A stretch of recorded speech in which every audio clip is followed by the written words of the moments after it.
ഇയാൾക്ക് പലപ്പോഴും പല സ്വഭാവം കണ്ടില്ലേ, നിമിഷം കൊണ്ടല്ലേ സ്വഭാവം മാറിയത്. അവൾ അതും പിറുവിറുത്തുകൊണ്ട് എഴുന്നേറ്റ് വാഷ്റൂമിലേക്ക് കയറി. ദച്ചു കുളിച്ചു വന്നപ്പോഴേക്കും അവൻ റെഡിയായി താഴേക്ക് പോയി. ഒരു ബാത്റൂം ഇട്ടുകൊണ്ട് അവൾ മിററിന് മുമ്പിൽ നിന്ന് മുടിയുണക്കാൻ തുടങ്ങി. ദച്ചു. അപ്പോഴാണ് വാതിൽ മുട്ടുന്ന സൗണ്ടും അതോടൊപ്പം സ്നേഹയുടെ വിളിയും കേട്ടത്. കയറി വാ സ്നേഹ. അവൾ അവിടെ നിന്ന് വിളിച്ചു പറഞ്ഞു. സ്നേഹ അകത്തേക്ക് കയറി വന്നു. അവളുടെ കയ്യിലൊരു കവറും ഉണ്ടായിരുന്നു. അവൾ അതിൽ നിന്ന് മനോഹരമായൊരു സാരി പുറത്തെടുത്തു.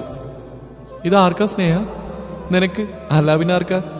ദച്ചു അവളുടെ അടുത്തേക്ക് വന്ന് ആ സാരി കയ്യിലെടുത്തോണ്ട് ചോദിച്ചു. സ്നേഹ മറുപടി പറഞ്ഞു. എനിക്കോ? ഇത്രയും നല്ല സാരി കൊടുത്ത് എവിടെയായിരിക്കും എന്നെ കൊണ്ടുപോകുന്നു? നിനക്ക് വല്ല ഐഡിയ ഉണ്ടോ? അതിനവൾ ഇല്ല എന്ന രീതിയിൽ തലയാട്ടിക്കൊണ്ട് പറഞ്ഞു. ചിലപ്പോൾ ഇനിയും നിങ്ങളുടെ കല്യാണം വല്ലതും ആണോ? ദേ പേടിപ്പിക്കലേ വേണേ. അല്പനേരത്തെ ആലോചനയ്ക്ക് ശേഷം സ്നേഹ പറഞ്ഞുകൊണ്ട് ദച്ചുവിനെ നോക്കിയതും അവൾ പേടിയോടെ പറഞ്ഞു. ഹാ, എന്തായാലും നീ റെഡിയാവും. അത് കഴിഞ്ഞ് നമുക്ക് ആലോചിക്കാം. അല്ലെങ്കിൽ അങ്ങേര് വന്ന് നിന്നെ റെഡിയാക്കും. സമയത്തിനൊക്കെ വലിയ വിലയുള്ള ആളാ. സ്നേഹ അത് പറഞ്ഞതും അവൾ പെട്ടെന്ന് തന്നെ സാരി എടുത്ത് ഡ്രസ്സിംഗ് റൂമിലേക്ക് കയറി. സാരി എടുത്തു വന്നതും സ്നേഹ അവൾക്ക് ചെറിയ രീതിയിൽ മേക്കപ്പ് ഒക്കെ ഇട്ടുകൊടുത്തു. ലാവൻഡർ കളറിൽ സ്റ്റോൺ വർക്ക് ചെയ്ത ഷിഫോൺ സാരി ആയിരുന്നു. വൺ പ്ലീറ്റിൽ എടുത്തുകൊണ്ട് കാണാൻ തന്നെ ഒരു പ്രത്യേക ഭംഗിയുണ്ടായിരുന്നു. ലെയർ കട്ട് ചെയ്ത് മുടി മുകളിൽ നിന്ന് കുറച്ചെടുത്ത് പഫ് ചെയ്ത് വെച്ച് ബാക്കി അഴിച്ചിട്ടിരിക്കുകയായിരുന്നു. കണ്ണിൽ കരി എഴുതി സ്റ്റോണിൻ്റെ ഒരു പൊട്ടും വെച്ച് ചുണ്ടിൽ സ്ട്രോബെറി ഫ്ലേവറിൻ്റെ ലിപ് ബാമും തേച്ചു. കഴുത്തിൽ ഡയമണ്ടിൻ്റെ ഒരു ചെറിയ ചെയിനും കാതിൽ ഇയറിങ്സ് ഇട്ടപ്പോഴേക്കും ആ വേഷത്തിൽ അവൾ അതിമനോഹരിയായിരുന്നു. ഇപ്പം എൻ്റെ ദച്ചൂസ് എന്തൊരു സുന്ദരിയാ, ആരും കണ്ണുവെക്കാണ്ടിരിക്കട്ടെ. സ്നേഹ പറഞ്ഞു കേട്ടതും ദച്ചു അതിനൊന്ന് പുഞ്ചിരിച്ചു. എല്ലാം കഴിഞ്ഞതും അവർ രണ്ടുപേരും കൂടി താഴേക്ക് ഇറങ്ങി. അവിടെ അമനും ഹരിയും കൂടി സംസാരിച്ചു നിൽക്കുമായിരുന്നു. ദച്ചുവിനെ കണ്ടതും അവൻ്റെ കണ്ണുകൾ തിളങ്ങി. അവൻ അവളെ തന്നെ നോക്കി നിന്നു. ആ സാരിയിൽ അവൾ അതിസുന്ദരിയായിരുന്നു. താഴേക്കിറങ്ങി വന്ന ദച്ചു അവനെ കണ്ടു. അവളുടെ സാരിയുടെ അതേ കളർ ഷർട്ടായിരുന്നു അവനും. അതോടൊപ്പം ബ്ലാക്ക് പാൻറ്റും ബ്ലാക്ക് ബ്ലേസർ അവൻ ധരിച്ചിരുന്നു. ദച്ചു അവനൊന്ന് നോക്കിയിട്ട് താഴെ നോക്കി പതിയെ നടന്നു. പതിയെ നോക്കടാ. ഹരിയുടെ ശബ്ദമാണ് അവനെ അവളിൽ നിന്ന് ഓട്ടം മാറ്റാൻ പ്രേരിപ്പിച്ചത്. അവൻ ഹരിയൊന്ന് കൂർപ്പിച്ച് നോക്കിക്കൊണ്ട് ഡൈനിങ് ടേബിളിൽ പോയിരുന്നു.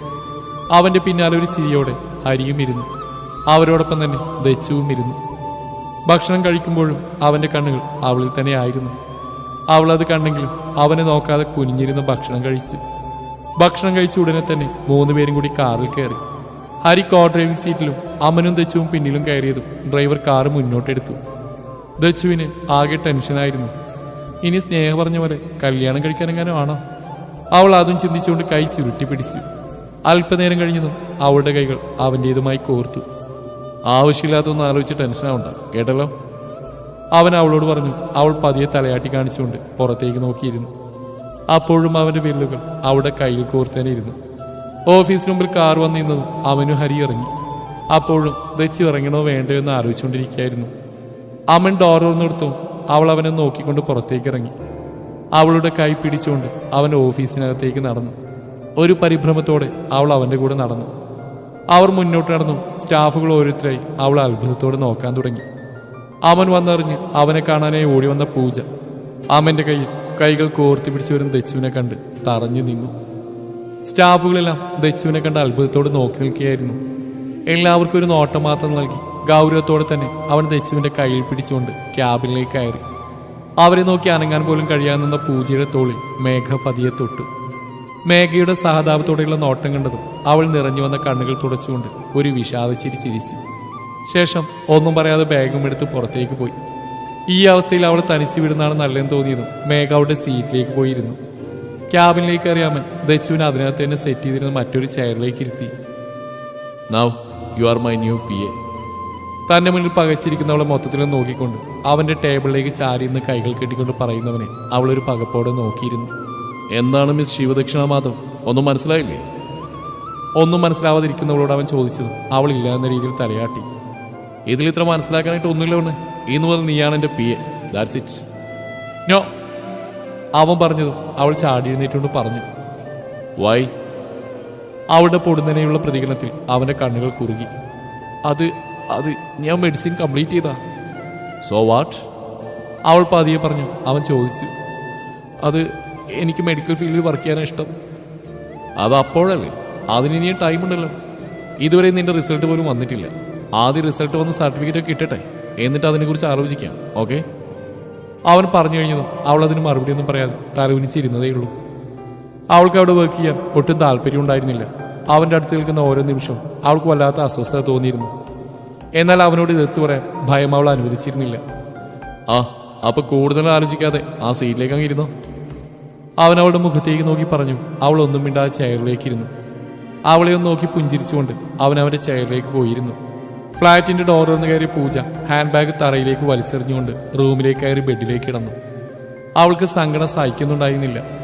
കുറച്ച് നിമിഷങ്ങൾക്ക് മുമ്പ് വരെ അവൾക്ക് പ്രതീക്ഷയുണ്ടായിരുന്നു. അവനെ തനിക്ക് തന്നെ കിട്ടുമെന്ന ആത്മവിശ്വാസം അവൾക്കുണ്ടായിരുന്നു. എന്നാൽ ദച്ചുവിനെയും കൂട്ടി അവൻ ഓഫീസിൽ വന്ന നിമിഷം അവളുടെ എല്ലാ പ്രതീക്ഷകളും തകർന്നടിഞ്ഞു. അവൾ ആ ബെഡിലേക്ക് കിടന്ന് പൊട്ടിക്കരഞ്ഞു. ഇല്ലാമൻ, നീ എന്റെയാ. നീ എന്താ എന്നെ മനസ്സിലാക്കാത്ത? എന്റെ മുന്നിലൂടെ മറ്റൊരു പെണ്ണിന്റെ കൈ പിടിച്ചടക്കാൻ നിനക്ക് എങ്ങനെ തോന്നി? അവൾ പദം പറഞ്ഞ് കരഞ്ഞുകൊണ്ടിരുന്നു.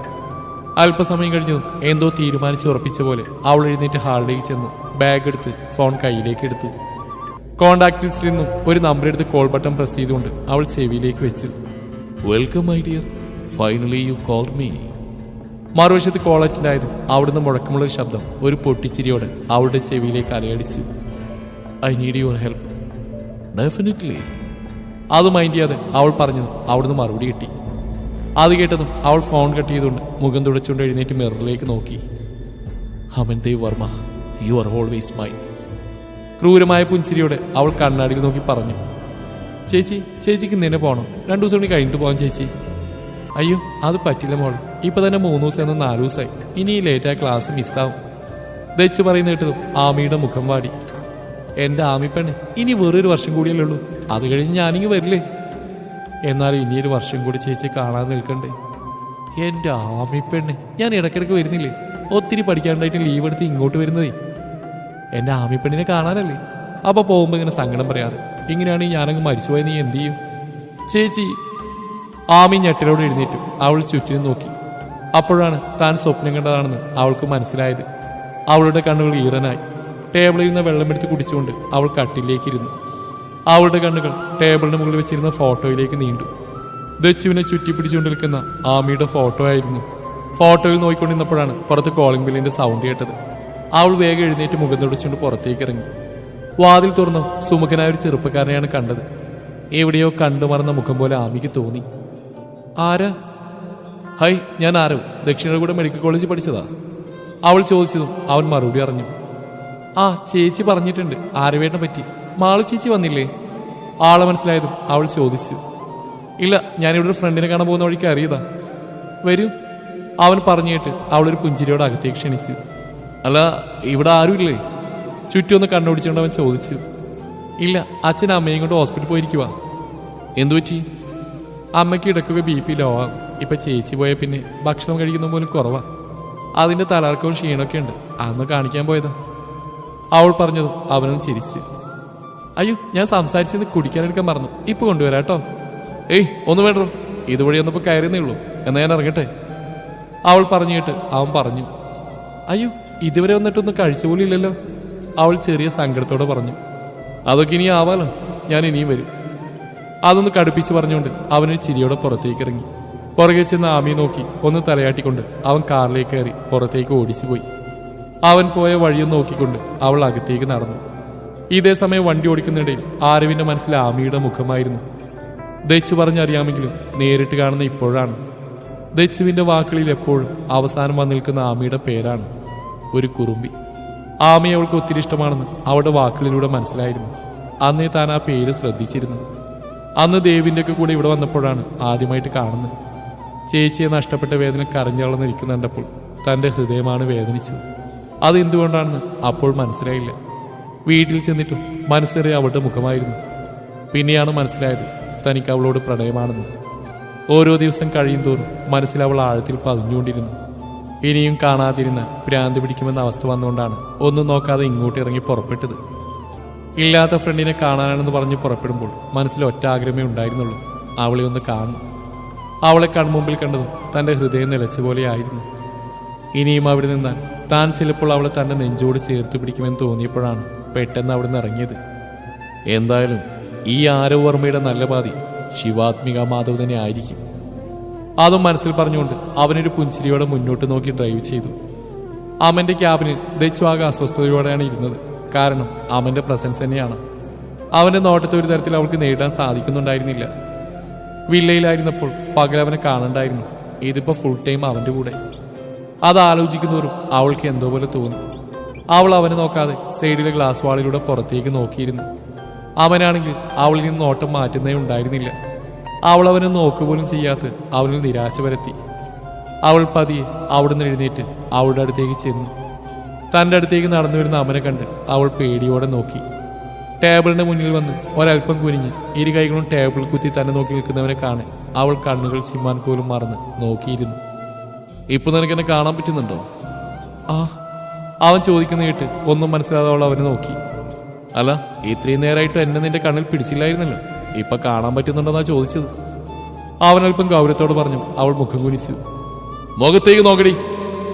അവന്റെ ശബ്ദമുയർന്നു കേട്ടതും അവൾ പേടിയോടെ അവനെ നോക്കി. ദേ, ഒരു കാര്യം ഞാൻ പറഞ്ഞേക്കാം, ഇനി എന്നെ നോക്കാതെ പുറത്തേക്ക് അങ്ങനെ നോക്കിയിരുന്നാ ഈ ഉണ്ടക്കണ്ണ് ഞാൻ കുത്തിപ്പൊട്ടിക്കും. അവൻ പറയുന്ന കേട്ട് അവൾ പേടിയോടെ തലയാട്ടി.